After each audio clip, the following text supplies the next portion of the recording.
itulah dasarnya BBM meskipun Bapak demo, ya ndak dicabut kalau memang pemerintah itu ndak merasa dirinya itu ancaman.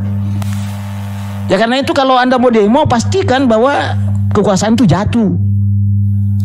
Kalau tidak jatuh ndak ada gunanya bagi mereka.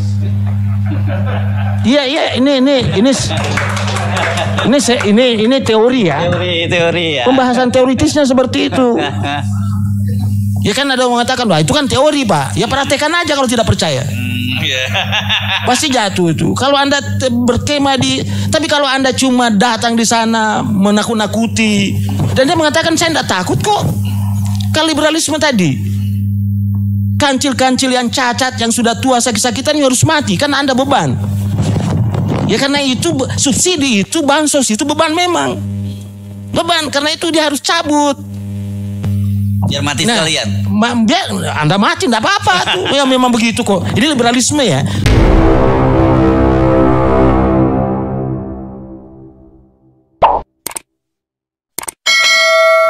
Assalamualaikum warahmatullahi wabarakatuh. Apa kabar Anda semua? Semoga selalu dalam keadaan sehat walafiat. Kembali berjumpa dengan saya Hersu Beno Arif dari Forum News Network. Senang sekali bisa kembali memandu sebuah diskusi publik yang digelar oleh Koalisi Aksi Menyelamatkan Indonesia, kami. Dan temanya ini saya kira sekarang ini tema yang paling aktual, yakni berkaitan dengan BBM naik dan rakyat menjerit. Di luar sana kalian pasti menyaksikan, bukan hanya di Jakarta tapi seluruh wilayah Indonesia, berbagai elemen, bukan hanya mahasiswa itu turun ke jalan karena dan kita memahami gitu. Mengapa mereka semua turun ke jalan ini? Karena mahasiswa ini kan juga bagian dari rakyat kita yang hidupnya juga menjadi sulit karena BBM ini dinaikkan oleh pemerintah. Saya mau tanya langsung saja ke Pak Mulyadi dulu deh, kalau gitu Dr. Mulyadi ya. Saya bingung tadi karena kalau dengar penjelasan dari teman-teman ini, dari ketua komunitas peternak unggas nasional, terus kemudian dari petani, itu nggak ada yang pemerintah nggak ada gunanya gitu ya, nggak ada kerjanya gitu. Ini sebenarnya dari sisi politik bagaimana kita memahami itu? Silakan. Bang Hersu yang saya hormati, belakang ini juga saya melihat ada kegelisahan di kalangan masyarakat kita. Itu dunia perguruan tinggi itu apa kerjanya itu ya? Apakah ilmu-ilmu yang ada itu bisa membebaskan kami? Sebenarnya bisa Pak. Ya, saya akademisi ilmu politik. Kalau ilmu saya diterapkan dengan baik, saya yakin itu. Saya yakin sekali negara ini bisa baik. Cuma saya bilang tadi, ilmu politik itu dengan politik itu berbeda. 360 bertolak belakang itu. Jadi saya katakan bahwa praktek politik yang terjadi ini tidak ada satupun yang cocok dengan ilmu yang kami ajarkan itu. Jadi betul-betul kami gelisah Pak. Kami gelisah, sama gelisahnya kira-kira teman-teman di Fakultas Hukum melihat hukum itu hanya baik di Fakultas Hukum itu kan, di meja studi. Pas sebenarnya kalau mau diterapkan itu tadi itu bagus sekali. Karena itu kami hanya kembali ya, karena pasti nanti dia mengatakan apa solusinya kan. Ini kan menarik ini. Saya diminta solusinya kan. Padahal sebenarnya teori itu sudah menjelaskan sekaligus solusi yang ditawarkan itu. Kan tidak ada teori itu tidak kuat kalau tidak ada faktanya tadi. Nah, apa yang disampaikan tadi ini kan narasumber asli ya, betul-betul aslinya ya. Narasumber asli ini fakta yang disodorkan ini. Terus bagaimana kita bisa menjelaskan? Nah, saya harus mulai dengan gini dulu supaya harapan saya supaya nanti setelah tahu ini terserah nanti Anda mau mengamuk, Anda mau pusing, Anda mau bunuh diri silakan. Karena hanya itu yang saya bisa jelaskan kan. Gitu. Yang pertama, berharap sama pemerintah tidak mungkin. Berharap sama aparat tidak mungkin. Kenapa? Saya mulai dulu dari negara ini. Sebenarnya apa yang dipraktekkan negara ini? Ada satu paham yang berkembang ya, yang nanti berada dalam dunia politik, semua agama, semua bidang, semua aspek kehidupan masyarakat, ya bangsa dan negara itu ada, yaitu paham liberalisme. Liberalisme ini satu paham yang percaya sekali, yang yakin sekali bahwa individu itu hanya bisa berkembang secara maksimal kalau dibebaskan dari hambatan individu lainnya. Ya itu. Karena itu ya seruan liberalisme ini kepada seluruh masyarakat, kepada seluruh bangsa itu disinggungnya dengan mengatakan bahwa banteng-banteng yang cacat yang sudah tua, sakit-sakitan itu harus mati. Ya, saya ini menghaluskan ini. Sebenarnya dia mau bilang orang tua yang tidak ada manfaatnya mati aja. Ya, dia cuma mengatakan banteng-banteng yang cacat, sakit-sakitan yang sudah tua itu tidak ada gunanya Anda hidup. Kalau Anda hidup hanya membebani generasinya tuh. Karena itu sebaiknya Anda meninggal, sebaiknya Anda mati. Kalau Anda mati ada dua surga yang saudara dapat. Surga yang pertama tadi karena penderitaannya sudah berakhir, dan surga yang kedua karena memberikan kesempatan kepada generasinya untuk berkembang. Gitu loh, Jadi, nah karena itu ya ini teori ini menjelaskan. Nah apa nanti wujudnya ini liberalisme ini saya terangkan. Coba Bapak jangan frustasi. Kalau ini sebenarnya sudah paham. Karena di kuliah saya itu sudah jelas sekali, sudah terang sekali. Coba dia tidak punya kekuasaan, tidak punya pengaruh, tidak punya kewenangan, dan tidak punya kekuatan. 3 unsur kekuasaan itu tidak ada dia pegang. Karena itu tidak bisa melawan dia. Dia tidak bisa melawan. Tapi, nah, bagaimana ini bisa dijelaskan ini? Liberalisme itu tadi masuk di dalam dunia sosial itu wujudnya individualisme. Karena itu dia mengutamakan diri sendiri, Pak. Tidak mungkin dia masyarakat, tidak bakalan itu. Kalau dia masuk di dalam dunia politik, lahirlah yang namanya demokratisme. Demokratisme paham yang menganggap bahwa apa yang disepakati secara umum mau ditentang masyarakat atau tidak peduli. Karena itu landasan hukum. Itulah dasarnya BBM meskipun Bapak demo, ya tidak dicabut kalau memang pemerintah itu tidak merasa dirinya itu ancaman. Ya karena itu kalau Anda mau demo pastikan bahwa kekuasaan itu jatuh. Kalau tidak jatuh tidak ada gunanya bagi mereka. Iya ini teori ya. Teori ya. Pembahasan teoritisnya seperti itu. Ya kan ada yang mengatakan, wah itu kan teori Pak. Ya praktekkan aja kalau tidak percaya. Pasti jatuh itu. Kalau Anda berkemah tapi kalau Anda cuma datang di sana menakut-nakuti, dan dia mengatakan saya tidak takut kok. Kalau liberalisme tadi, kancil-kancil yang cacat, yang sudah tua, sakit-sakitan harus mati, kan Anda beban. Ya karena itu subsidi itu, bansos itu beban memang. Beban, karena itu dia harus cabut. Biar mati sekalian. Biar Anda mati tidak apa-apa tuh. Ya memang begitu kok. Ini liberalisme ya. Liberalisme tadi yang masuk di dalam dunia politik namanya demokratisme. Lihat aja itu, seluruh keputusan-keputusan politik belum dilaksanakan sudah di-challenge oleh masyarakat. Sudah diuji di MK. Itu kan penolakan itu. Ya penolakan itu. Dan ini, nah bagaimana ini? Sudah masuk dalam dunia sosial, masuk dalam dunia politik, masuk lagi dalam dunia ekonomi. Inilah wujudnya namanya kapitalisme. Jadi individualisme, demokratisme, kapitalisme itu saudara kembar Pak. Di zaman dulu bentuknya kolonialisme dan imperialisme. Itulah yang memporak-porandakan negara-negara lama sebelum Indonesia ada. Dan siapa musuhnya tadi? Ya itu tadi yang mengaku bangsa Indonesia asli, kaum pribumi. Itulah musuhnya itu. Nah wujud daripada salah satu wujud daripada kapitalisme tadi adalah oligarki.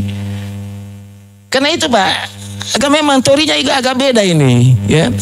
Karena itu liberalisme lama itu memperlihatkan kapitalisme masih berhadapan dengan negara Pak, masih berhadapan dengan negara. Tapi kalau sudah neoliberalisme, liberalisme baru, kapitalisme sudah menjadikan negara itu sebagai alatnya Pak. Karena itu di Indonesia itu pasti tumbuh komunisme.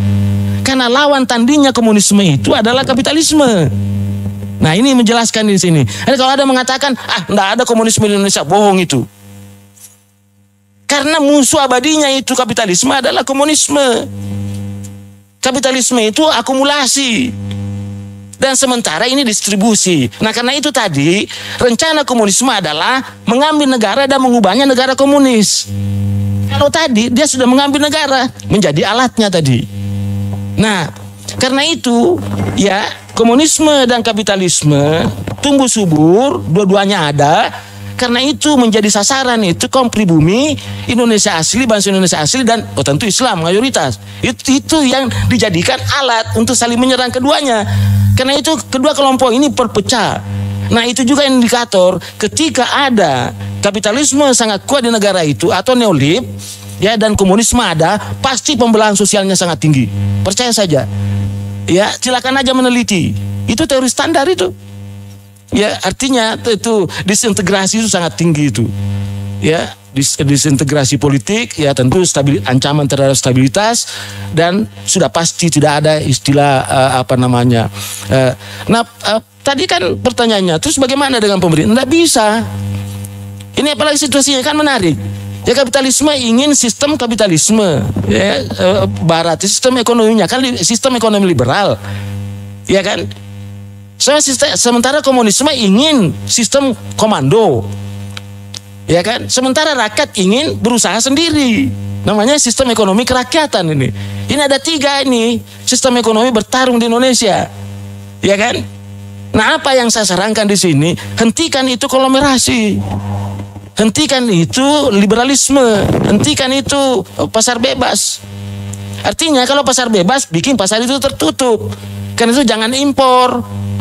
Ya, boleh ekspor tetapi politik pangan sudah terpenuhi. Itu. Tapi kan tidak ada jaminan seperti itu. Ya, tidak ada jaminan seperti itu karena tadi saya katakan bahwa Indonesia sudah berada pada tahap neoliberalisme. Nah, kalau negara sudah dikuasai neoliberalisme, kapitalisme dan oligarki tadi, maka seluruh aparat menjadi alat, gitu. Menjadi alat. DPR-nya menjadi alat, Mahkamah Konstitusi menjadi alat, militernya menjadi alat, polisinya menjadi alat, birokrasinya menjadi alat. Tapi itu dianggap absah karena ada dalam hukum. Itu problemnya, Pak. Itu kan. Nah, karena dia akan masuk, dia butuh karpet merah, Pak. Dia butuh karpet merah, apa itu? Dia birokratisasi. Artinya mudahkan dia masuk. Kalau mudahkan masuk, pasti persulit mereka ini. Kan di situ.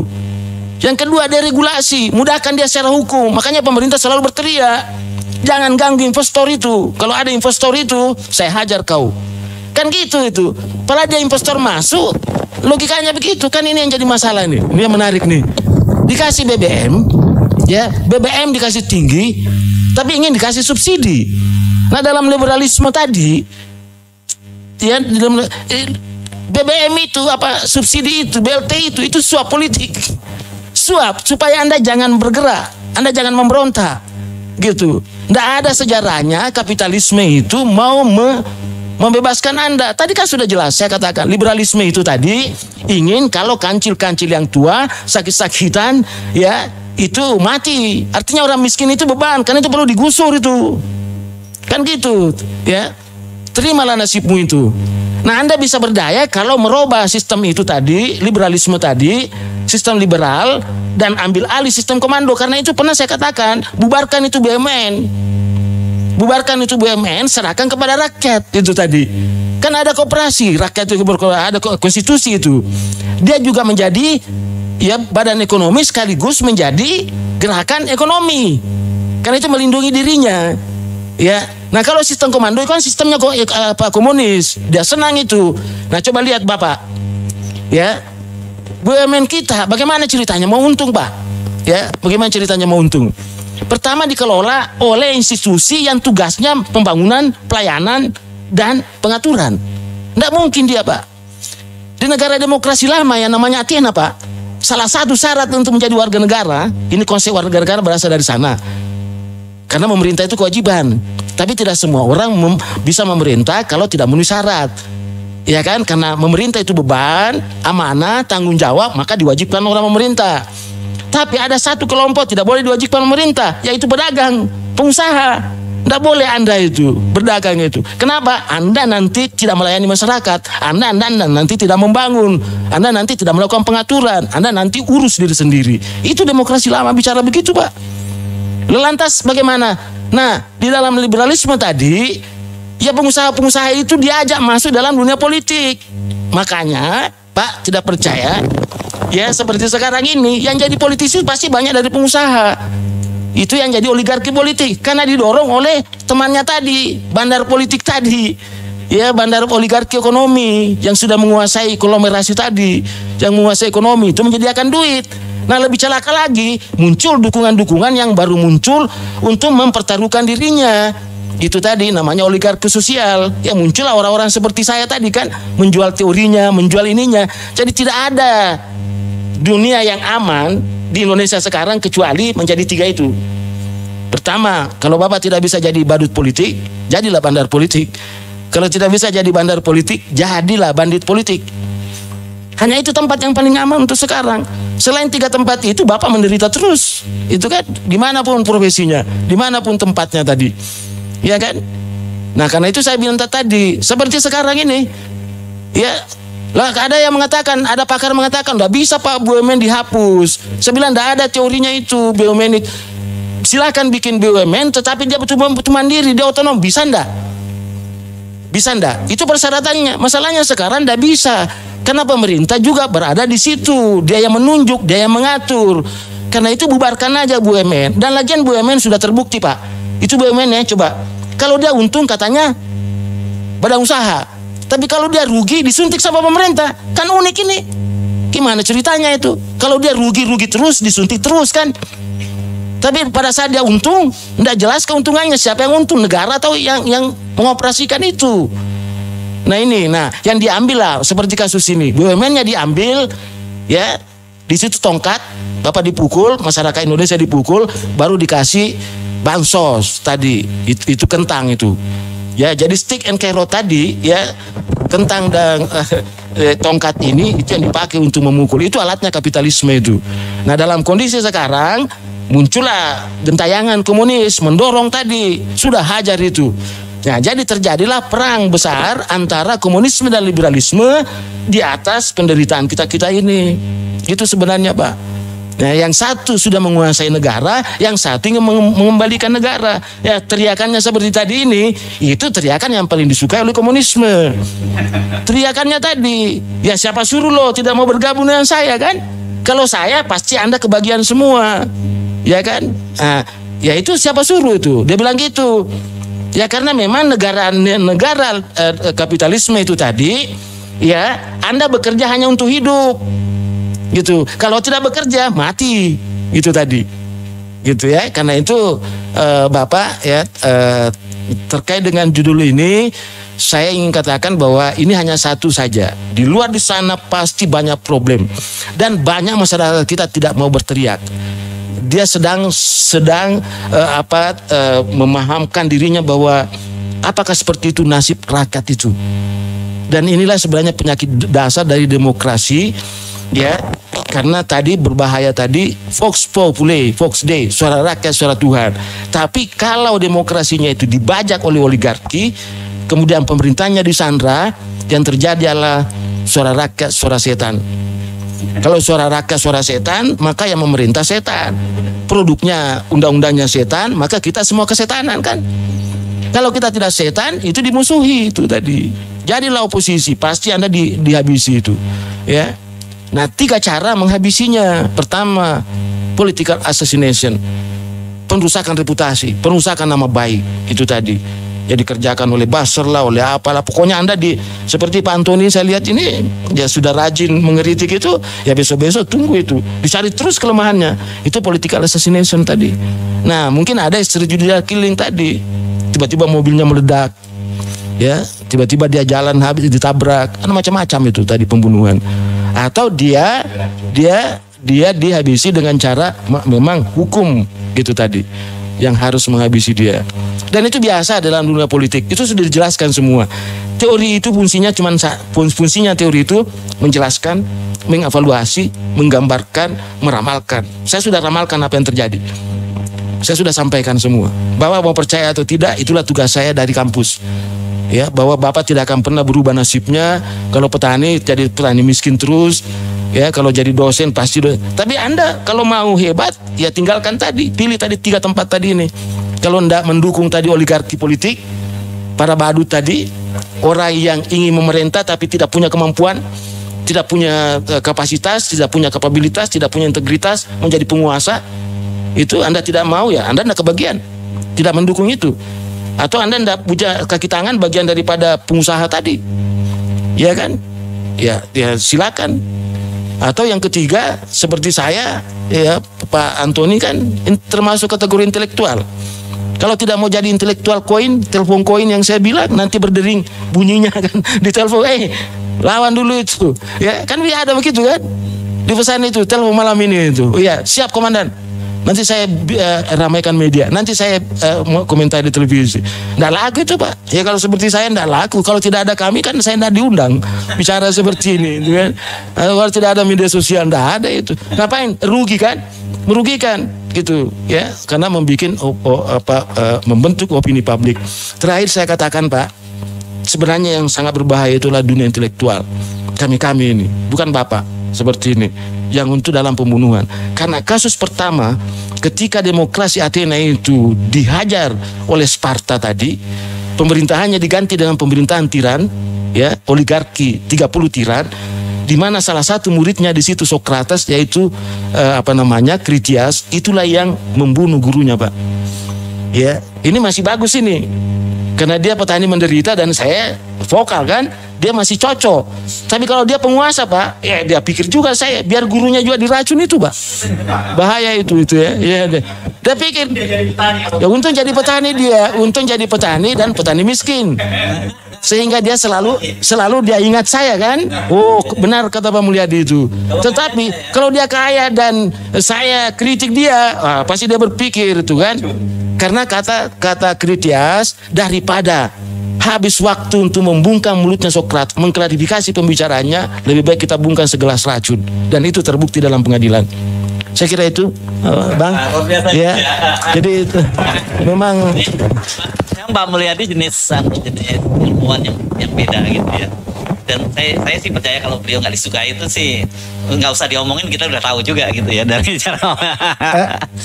Tapi itu bukan sesuatu Bang. Tadi istilah saya tadi itu ilmuwan telepon koin itu pernah diperhatikan oleh Robert Filmer.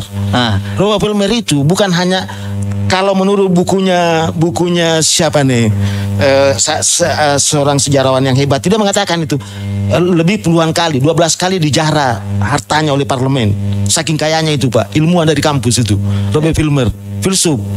Ya, dia untuk mendukung kerajaan, untuk mendukung kekuasaan itu dia bikin buku ya, bikin buku bagaimana agar dia bisa bertahan kekuasaannya. Bukan hanya harta dikasih, tapi dia juga gelar bangsawan dia.